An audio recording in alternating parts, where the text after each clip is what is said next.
அன்பான விவசாய பெருமக்களே, இன்றைக்கி எதை பற்றி பார்க்க போகிறோம்னா, மல்லிகைப்பூவில் வந்து அதிக மகசூல் எடுக்கணும்னா என்ன பண்ணணும் அப்படின்றத பார்க்க போகிறோம். மல்லிகைப்பூ வந்து பூக்களிலே மிக முக்கியமான பூ. இதில் வந்து அதிக மகசூல் எடுக்கிறதுக்கு வந்து மிக முக்கியமான வந்து என்னதான் நம்ம டானிக் அடித்தாலும் கூட மகசூல் எடுக்கிறத விட 2 மிக முக்கியமான பூச்சிகள் இருக்குது. அதை கண்ட்ரோல் பண்ணணும். அதை கண்ட்ரோல் பண்ணால் தான் வந்து உங்களுக்கு வந்து பூ அதிகமாக வரும், மகசூல் அதிகமாகவும் இருக்கும். என்னன்னு பார்த்தீங்கன்னா, பட்வாம் அப்படின்னு சொல்லக்கூடிய மொக்கு புழுங்க ஃபஸ்ட்டு. இன்னொன்று வந்து செம்பேன். இப்போ வெயில் காலத்தில் வந்து இது அதிகமான செம்பேன் தாக்குதல் அதிகமாக இருக்கும். ஆனால் இப்போ மழைக்காலம் அப்படின்றதுனால வந்து செம்பேன் தாக்குதல் வந்து மிக குறைவாக தான் இருக்கும். ஆனால் மொக்குப்புழுவோட தாக்குதல் வந்து உங்களுக்கு ரெகுலராக இருக்குங்க. மொக்குப்புழு வந்து பட்வாமு. இது எல்லாரோட வயல்லையுமே பார்த்துக்கலாம். சின்ன பட்டில் வந்து உங்களுக்கு உள்ள இந்த இடத்துல காம்பில் வந்து புழு இருக்குங்க. அதுக்கடுத்து காம்பில் இருக்கிற புழு என்ன ஆகுனா உள்ளே போயிட்டு உள்ளே வந்து சுரண்டி சாப்பிட்டு அந்த கலரு வந்து பார்த்திங்கன்னா பிங்க் கலராக மாறிடுங்க. இதுதான் மொக்குப்புழுவோட தாக்குதல். புழு இங்கே இருக்கும். ஆனால் வந்து கூட்டுப்புழு எங்கே இருக்குன்னா, கூட்டுப்புழு வந்து மண்ணில் இருக்குங்க. மண்ணில் தான் இருக்கும். அதாவது நம்ம வந்து ஏற்கனவே சொல்லியிருக்கோம். முட்டையிலிருந்து புழு, புழுவிலிருந்து கூட்டுப்புழு, அப்புறம் வந்து தாய்ப்பூச்சி இல்லையா? இந்த முட்டையிலிருந்து கூட்டுப்புழு என்ன ஆகுனா, புழு வந்து உள்ளே இருக்கும், கூட்டுப்புழு வந்து மண்ணில் இருந்து மண்ணுக்குள்ளே இருக்குங்க. அதனால் வந்து நம்ம மண்ணை வந்து மிக முக்கியமாக வந்து மண்ணில் வந்து ட்ரீட்மெண்ட் பண்ண வேண்டியது ரொம்ப முக்கியம். ஆனால் பொதுவாக விவசாயிகள் என்ன பண்ணுறாங்கன்னா வந்து மேலே வந்து நிறைய மருந்து அடிக்கிறாங்க. 4 நாளைக்கு ஒரு தடவை 5 நாளைக்கு ஒரு தடவை வந்து ஜாஸ்மினுக்கு வந்து மேலே மருந்து அடிக்கிறாங்களே ஒழிய மண்ணில் வந்து எந்த விதமான இதுவும் பண்ணுறதில்ல. அதனால் வந்து ஒவ்வொரு தடவையும் மண்ணில் வந்து நீங்கள் அளவுக்கு நீங்கள் மண்ணை பாதுகாக்கிறீங்களோ அந்த அளவுக்கு வந்து இந்த மொட்டுப்புழு தாக்குதலேருந்து கட்டுப்படுத்தலாம். மண்ணில் என்ன பண்ணணும் அப்படின்னு பார்த்தீங்கன்னா, பியூரடான் குருணை, அப்படி இல்லைன்னா பிப்ரோனில் குருணை, இதில் ஏதாவது ஒன்று வந்து 5 கிலோ ஒரு ஏக்கர் அப்படின்ற அளவில் வந்து கட்டாயமாக போடணுங்க. ஒவ்வொரு தடவையும் வந்து நீங்கள் வந்து 5 கிலோன்ற ஏக்கருக்கு வந்து பியூரடானோ கார்போஃபியூரானோ அல்லது பிப்ரோனில் ரீஜன்ன்ற பேரில் இருக்குது.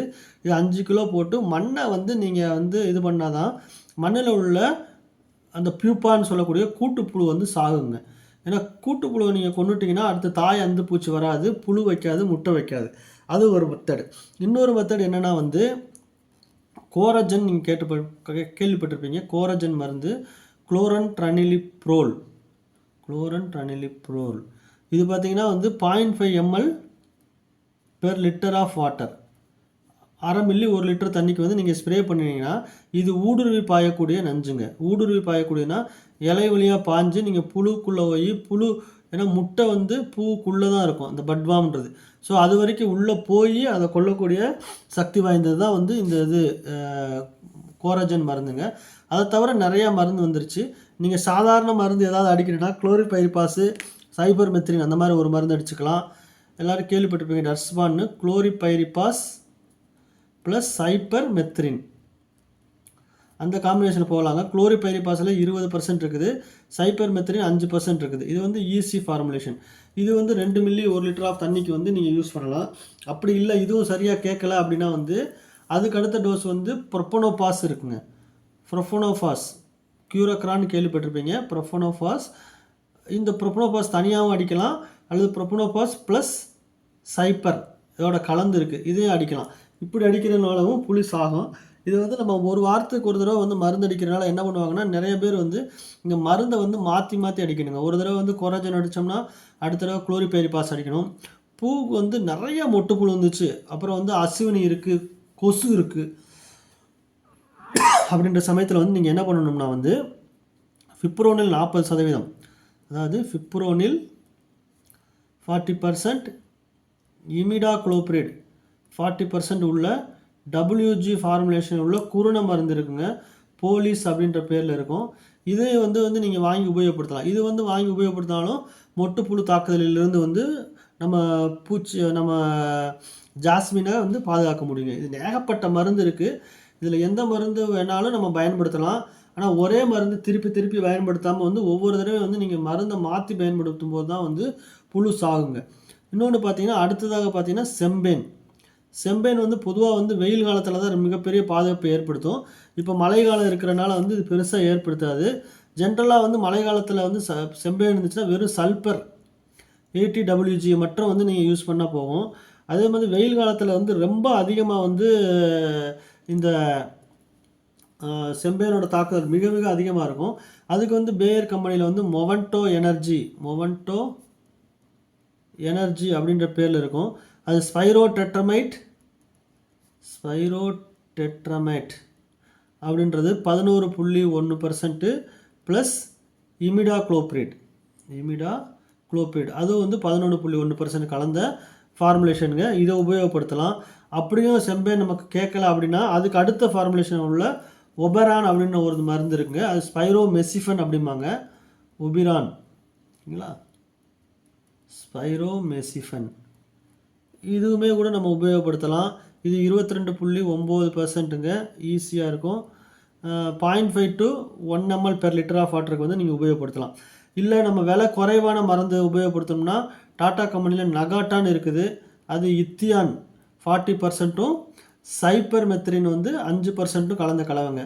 இப்போ வந்து இது வந்து பார்த்திங்கன்னா இந்த இத்தியான், நகாட்டா, சல்ஃபர் இதெல்லாம் வந்து உங்களுக்கு வந்து அதிகமான செம்பேன் இருக்கும்போதில் செம்பேன் தாக்குதல் மிக கம்மியாக இருக்குது. அப்போ தான் செம்பேன் தாக்குதல் தொடங்குது அப்படின்ற சமயத்தில் வந்து இதை உபயோகப்படுத்திக்கலாம். ஏன்னா செம்பேனு மிக முக்கியமான தாக்குதல்ங்க. இந்த 2 பூச்சியை கட்டுப்படுத்திட்டாவே உங்களுக்கு பயிர் நிறையா இருக்கும். இது தவிர வந்து உங்களுக்கு வந்து மழை காலத்தில் வந்து நல்லா வந்து பூ அதிகமாக எடுக்கணும் அப்படின்னா என்னென்ன டானிக் உபயோகப்படுத்தணும் அப்படின்னு பார்த்தீங்கன்னா பிரேசினெல்லாய்டு குரூப், ஹோமோபிரேசினெல்லாய்டு அப்படிம்பாங்க. ஹோமோபிரேசினெல்லாய்டு அதாவது விப்புல் டபுள் இருக்கு இல்லையா, இது வந்து 1 மில்லி 1 லிட்டர் தண்ணிக்கு வந்து நீங்கள் உபயோகப்படுத்தலாம். ஹோமோபிரேசினெல்லாய்டு இது வந்து என்னென்னா வந்து ஸ்டிராய்டு மாதிரி உங்களுக்கு வந்து டக்குன்னு வந்து உங்களுக்கு வந்து பூ அதிகமாக எடுத்து கொடுக்குங்க. அதனால் வந்து இதை வந்து நிறையா உபயோகப்படுத்தலாம். அப்படி இல்லை உங்களுக்கு கொடி நிறையா ஓடுது ஆனால் வந்து பூவே வரமாட்டேங்குது, கொடி அதிகமாக ஓடுதுன்னா லிக்கோசினை வந்து 1 ml per liter of water, இதில் வந்து BASF கம்பெனியில் இருக்குங்க. இதை உபயோகப்படுத்தும் போது என்னன்னா அதிகமாக கொடி ஓடுது இல்லையா, கொடி ஓடுறதை குறைச்சி பூ எடுக்கிறதுக்கு வழிவகும். அதே மாதிரி வந்து உங்களுக்கு குளிர்காலத்தில் வந்து அதிகமாக பூ எடுக்கணும்னா ஃபஸ்ட்டே வந்து கவாத்து பண்ணிடணும். கவாத்து பண்ணிவிட்டு அதுக்கப்புறம் நம்ம உரம் கொடுத்து இந்த மருந்துகள்லாம் டானிக்கு இதெல்லாம் அடித்தா தான் வந்து டக்குன்னு வந்து உங்களுக்கு வந்து பூ வந்து மகசூல் எடுத்து கொடுக்கும். அதிகமான வந்து மொட்டுக்கள் வரும். ஏன்னா மழை காலத்தில் வந்து 1 கிலோ 2 கிலோ வந்து நம்ம பூ எடுக்கிறதே மிக மிக கஷ்டம். இப்போ ஒரு தடவை வந்து நீங்கள் டபுள் டானிக் கொடுத்துட்டீங்க, அடுத்து லிக்கோசின் கொடுத்துட்டீங்க, அடுத்து வந்து இசபியான்ங்கிறது 2 மில்லி 1 லிட்டர் தண்ணிக்கு கொடுக்கலாங்க. இது சிஞ்சன்டா கம்பெனி. இந்த மாதிரி வந்து இது இருக்குது. அடுத்து பார்த்தீங்கன்னா ஃபேன்டாக் அப்படின்ற ஒரு டானிக் இருக்குது. இதில் வந்து எந்த மருந்தை வேணால் வந்து நம்ம உபயோகப்படுத்தலாம். ஏதாவது ஒரு மருந்தை வந்து நீங்கள் மாற்றி உபயோகப்படுத்தும் போது வந்து பூக்களோட எண்ணிக்கை கூடும். கொடி அதிகமாக ஓடுது, பூக்கள் அப்படின்னா நீங்கள் லிக்கோசின் டானிக்கை வந்து மேலே அடிச்சிங்கன்னா இது வந்து பயிரோட வளர்ச்சியை வந்து குறைத்து ரீப்ரொடக்டிவ் ஸ்டேஜை வந்து அதிகப்படுத்தி கொடுக்கும். அதாவது வளர்ச்சியை வந்து குறைச்சிட்டு அடுத்த பூ உருவாக்கத்தை வந்து அதிகப்படுத்தி கொடுக்கும். ஸோ அதையும் பயன்படுத்தி விவசாயம் பண்ணலாம். இப்போ வந்து அதிக மகசூல் பெறுவதற்கு முதல்ல வந்து நம்ம சொன்ன மாதிரி பூச்சிகளை கண்ட்ரோல் படுத்தணும், மொக்கு புழுவை கண்ட்ரோல் படுத்தணும், செம்பேன் இருந்தால் கண்ட்ரோல் படுத்திட்டு அதுக்கு அடுத்து நம்ம டானிக் கொடுக்கும்போது வந்து பூ மகசூல் வந்து ரொம்ப அதிகமாகும் என்று கூறி விடைபெறுகிறேன். நன்றி, வணக்கம்.